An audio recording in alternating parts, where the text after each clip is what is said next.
മലയോര മേഖലയുടെ സ്ഥിരാകേന്ദ്രമായ ഇരിട്ടിയുടെ മണ്ണിൽ മലയാളത്തിന്റെ പ്രഥമ ദിനപത്രമായ ദീപിക അതിന്റെ ചരിത്രപരമായ പ്രയാണത്തിന്റെ 137ാം വാർഷികം ആഘോഷിക്കുന്നു. പ്രസ്തുത ചടങ്ങിൽ വെച്ച് സാമൂഹിക, വിദ്യാഭ്യാസ, വ്യവസായ മേഖലകളിൽ പ്രതിഭ തെളിയിച്ച മഹത് വ്യക്തികളെ പുരസ്കാരം നൽകി ആദരിക്കുന്നതാണ്.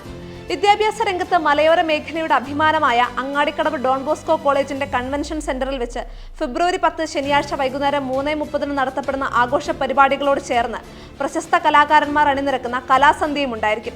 ആഘോഷ പരിപാടികളിൽ ബഹുമാനപ്പെട്ട കേരള നിയമസഭാ സ്പീക്കർ ശ്രീ AN ഷംസീർ, സംസ്ഥാന പുരാവസ്തു രജിസ്ട്രേഷൻ മ്യൂസിയം വകുപ്പ് മന്ത്രി ശ്രീ കടന്നപ്പള്ളി രാമചന്ദ്രൻ, തലശ്ശേരി അതിരൂപത archbishop Mar Joseph Pamplany, Sunny Joseph MLA, Sajeev Joseph MLA, cinema താരം Shankar, KIAL managing director Shri Dinesh Menon, Deepika managing director father Benny Mundanattu, Ayyankunnu panchayat president Shri Kuriachan Paimpallikunnel എന്നിവർ വിശിഷ്ടാതിഥികളായിരിക്കും.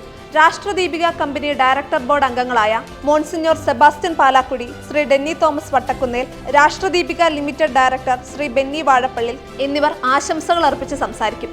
വിവിധ മേഖലകളിൽ സാമൂഹിക പ്രതിബദ്ധത തെളിയിച്ച Shri Gokulam Gopalan, Shri Bijoy P. Joseph, doctor Aloysius Joseph, reverend father Benny Nirappel, Shri Rahul Govind എന്നിവരെയും Don Bosco college Angadikadavu, Thondiyil service സഹകരണ bank Peravoor, Emmanuel Silks, Aster MIMS hospital Kannur എന്നീ സ്ഥാപനങ്ങളെയും ആദരിക്കും. മലബാർ കുടിയേറ്റത്തിന്റെ ഐതിഹാസിക ഭൂമിയായ ഇരിട്ടിക്കടുത്തുള്ള അങ്ങാടിക്കടവിൽ വെച്ച് നടക്കുന്ന സമ്മേളനത്തിലും കലാസന്ധ്യയിലും അത്താഴ വിരുന്നിലും പങ്കെടുക്കാൻ ദീപികയുടെ ഉറ്റമിത്രമായ താങ്കളെയും കുടുംബാംഗങ്ങളെയും സ്നേഹപൂർവ്വം ക്ഷണിക്കുന്നു.